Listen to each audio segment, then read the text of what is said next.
আসসালামু আলাইকুম। আজকে দ্বিতীয় দিনের মতো ঈদের ধরার ফাঁদে দেখি কয়টা ইঁদুর পড়েছে। বেশি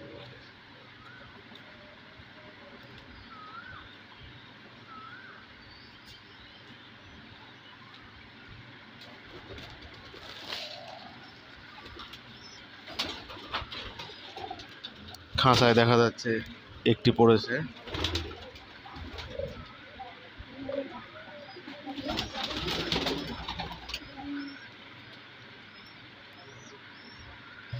ওয়াও, ড্রামের ভিতরে